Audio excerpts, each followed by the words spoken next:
Okay, welcome back to Kamen Rider Review, episode number 45. Yep.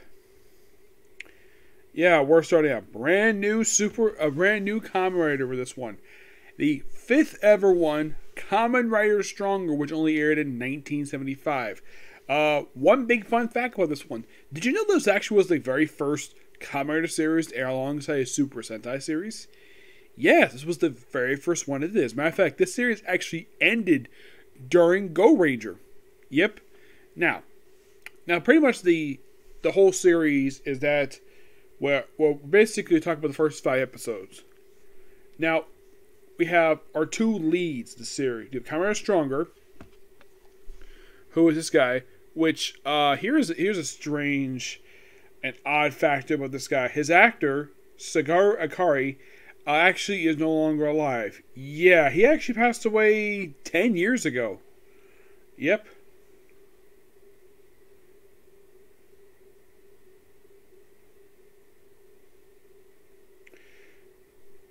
And of course, basically, he works with the electric wave humanoid tackle.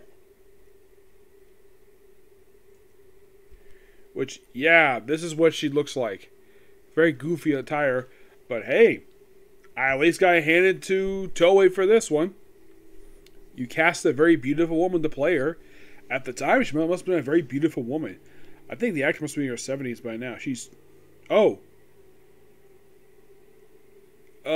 actually no longer alive. Sadly. She passed away when she was 27. So, when this series aired, she was a teenager. She was 17. And look at picture, like, it's shocking. Yeah, this is what she looked like before she passed away. Yeah, only 27. I'm actually quite surprised.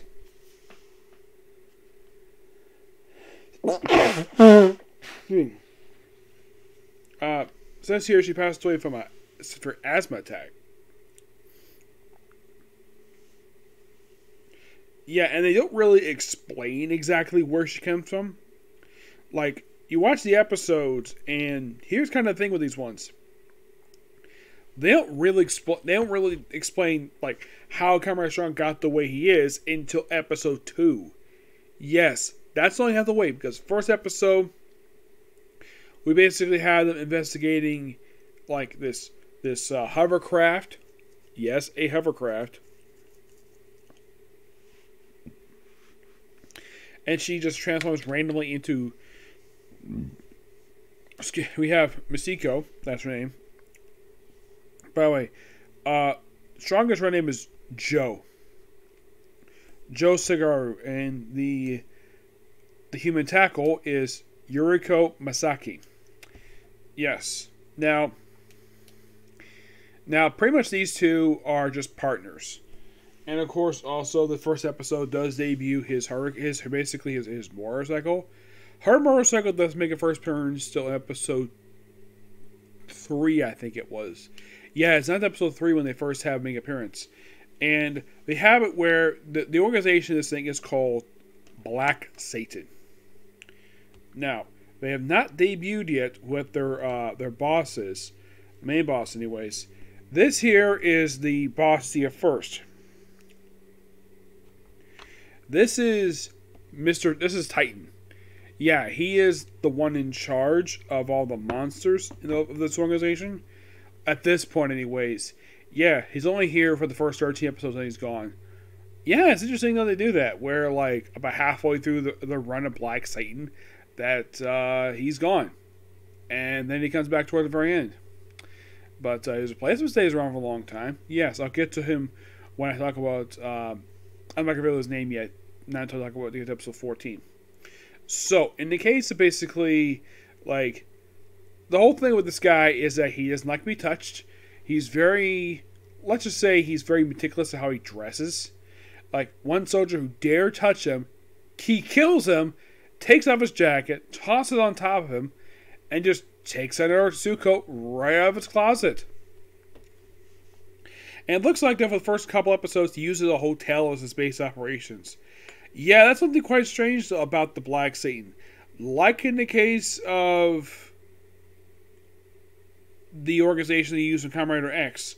You don't really get a true base operation scene in the series, well, except for a flashback, where we get a chance to hear the leader of the great leader of Black Satan. Now, the monsters are for us mecha monsters, and these things can turn into like small bugs, can go to people's ears and possess people. Yes, they can possess people. There's no human form of these monsters. They actually don't have that trick here. Now, looking at when I show off the Kamen Rider Striker suit, it looks very goofy. Yeah, it looks so bizarre. And also, his moves are a bit sluggish at first. Well, actually, they're very slow. They're not as like fast-paced as predecessors, per se. No. And also, when he's not in costume, when he's not wearing a suit, he has a turtleneck shirt that has the letter S on it. And he's very arrogant. And he's referred to as electric human. Yes. And here's the thing. You see a lot of times he wears gloves. Excuse me. Unlike his predecessors, he doesn't have actual hands anymore. They explain this in episode 2. When he takes off his gloves are basically, his hands are just metal, like springs. And he just does this. He does normal hand. When we show off his suit later on, first in the suit, without translation, like, wait, did they forget the henshin sequence? No, they say it for later on, where it's like, henshin stronger. He just waves his hand right across his I think he uses his left hand, and he just runs it across his right hand, and that's how he transforms into Kamen Rider Stronger. What's the plot of this one? The first episode? Spin poison flowers. Oh, and the monsters we have for these episodes, like, okay, so by the way, their grunts are known as Black Sage and Soldiers. And yeah, these guys look so goofy. Like, more goofiness from the Black Satan soldiers. Like the suit. The mask looks just so weird. With ears and the weird-looking eyes. Now, in the case of monsters we have here, we have Gangaru, Omakin, who's a wolf monster. Scorpion. Yeah, we have a scorpion monster. A tortoise, who is a little ripoff of Gamera. He even has a thing where he just shows his head. He even has a thing where he trips and he sort of flies, just about 2 feet off the ground. But yeah, he's pretty much a ripoff of Gamera. And we also have a tiger monster. Yeah. So basically, they use this particular ship as like they use it for some reason. They potentially kill everybody on board, and look up just by sheer coincidence, Yuriko is there for reasons. Yeah, and then of course he has this thing where, like, apparently the way it's written, apparently the Black Saint soldiers have no idea who the heck.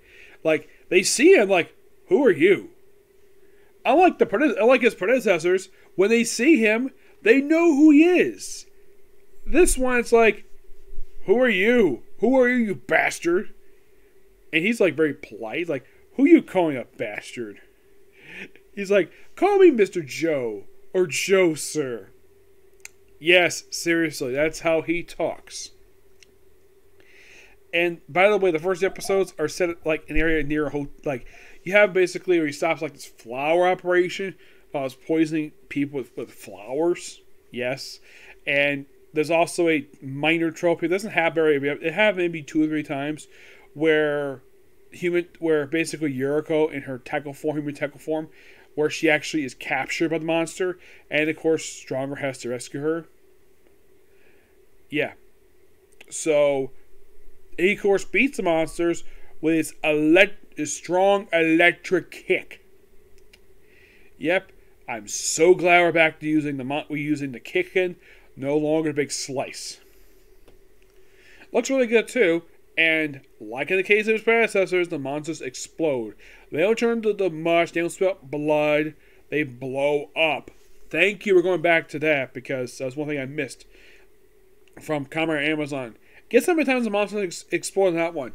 Once. In 24 episodes, the monsters explode via explosion, not just having the random monster basically just blow up. Yep. So, in the case of the second episode, The whole thing is basically trying to disrupt radar at this lighthouse. But the second episode is noteworthy for basically showing off the backstory of how Joe became Kamen Rider Stronger. Where he just randomly decides to go to, you think basically, you see a flashback, oh, he decided to go to apparently the headquarters of Black Satan? Yes, I thought that was just kind of weird. And in the flashback, he's wearing a turtleneck. Yes, a white turtleneck. He also impressed that he wears a yellow turtleneck or a blue turtleneck with the S on it. Yes. He also says in every episode, like, from the heavens, and introduced that it was Kamen Rider Stronger, and second time he does this with the same monster, like, oh, that's nice. He's just trying to be polite. Yep.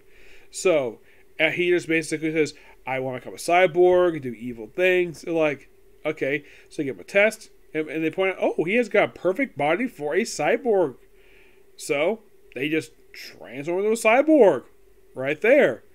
Unlike in the case of the first two, where they were kidnapped and forced to become cyborgs, he voluntarily became a cyborg. This is probably the first time since Kamen Rider X, I would say since V3, that they voluntarily become a cyborg. Amazon wasn't technically a cyborg. Not really, no. He basically translated things to his, I would say his amulet per se. The only cyber anything probably bound is probably the amulet. They didn't really go into detail if he's, the thing is, Amazon was never confirmed to be a cyborg like in the case of his predecessors. He never was. He's basically no flesh of a human, who's just a wild man. So, Shafi becomes Kamen Rider Stronger, and we see sort of the debut of the great leader of Black Satan, and he's basically a voiceover. I'm like, wow, we're back to this. Haven't seen this since V3. Okay, interesting. Won't hear the voice again until the final episode of basically the Black Satan stuff. Yeah, I won't see the guy again until like episode 26. Because basically we're dealing with Titan, who basically dresses very fancy, like he's in a hotel. He just, by the way, picks the phone and is like, oh, phone's ringing. Hello? Yeah, he's like very, very meticulous in how he does stuff. He's very much a neat freak. And here's the thing. A couple times in these episodes, Joe runs into him and just basically does nothing to him. He's suspicious of him, but he doesn't do anything. Not yet anyways. We'll get to more of that. Also, when there was one monster, I think it was the fifth one, he basically berates him like, who gave you permission to fight? Yeah. So, what exactly the reason for the whole plot of, there's something reading in episode 2? Well, they aren't really going into detail what exactly they're doing with that, because the whole point of episode 2 would just show off Stronger's origin story. That's simply what it is. And after he becomes Stronger, in the Black Satan base, he just goes through, beats him and runs, and just finds someone under cloth, and there's Yuriko. And he turns them into Human Tackle. And agree to become partners. Right then and there. And of course they escape. And that's it for the flashback. The very next episode is first appearance in this series of Tomoshi Tabata, who was last seen at the end of Amazon, episode 24. Now here's the thing. The guy has no shop. What exactly he's doing? Well, he's still trying to train he's trying to train a world champion motocross race. Still want to do that.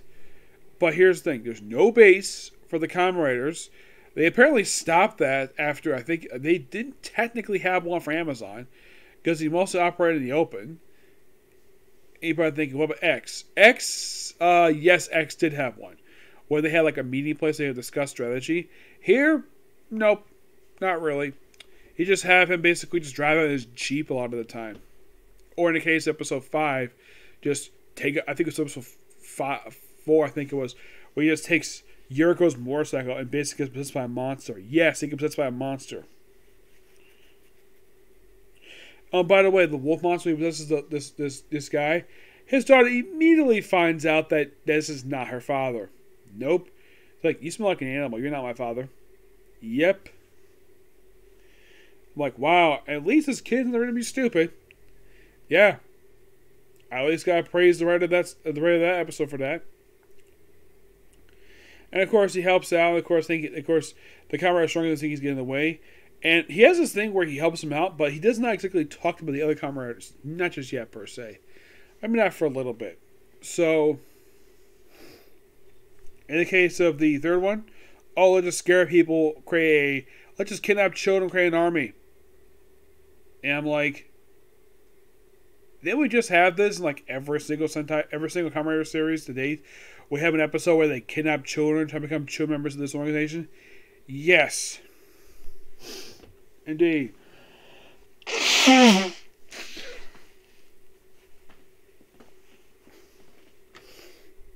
Yeah. The fourth episode was all about with the monster who's basically a little ripoff of Gamera. He even has the fangs like Gamera. It's like think of basically the guy who wears the Gamera suit, but not as tall as he is. Also, he's got blood coming from his mouth, and he loves possessing people. Yeah, this is the guy possessed Tabata, and when they ever say goodbye, and they're like, wait, his Jeep is nowhere to be seen, so he has nowhere to go. And also, the episode he runs out of gas. Yeah. He just runs out of gas, and it's almost like he's there as sort of a hindrance, but anyone who's watched Kamen Rider knows the guy is a very valuable ally. He basically holds his own against basically people who basically beat the crap out of him. Yeah, in episode 4, you have where the monster is destroyed, not by the kick per se, by an electrical burst. Well, it's a stream per se. He just kicks the horse in the water and blows up that way. 5 basically about poisoning children with puffer poison. Pufferfish. Okay, interesting. And of course, Twitchbot helps out with this one too. He becomes a great asset too. He just takes the poison pill. He takes to the closest doctor, has him analyze it, and of course, he identifies the fact that poison is a pufferfish. Like, okay. So it's like, okay, you guys handle the monster. I'll basically get the antidote. And he does. At least got to praise the fact the guy's very useful in this episode. Yeah. Oh, by the way, what was the whole point of the causing traffic accident in episode 4? Fear. Just because people are afraid. That's simply it. Yep.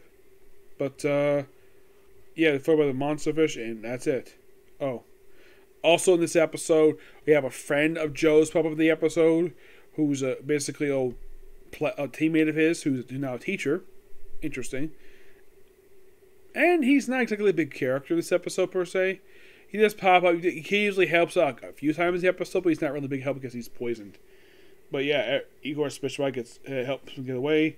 And, well, I hope at some point that he does explain to him that there's more, that he's not the only Kamen Rider out there. I hope that we have an episode that he does explain that. Yep. But yeah, that's particularly it, particular view. Next up is a Kamen Corner, then it's on to Bleach. Okay, next video.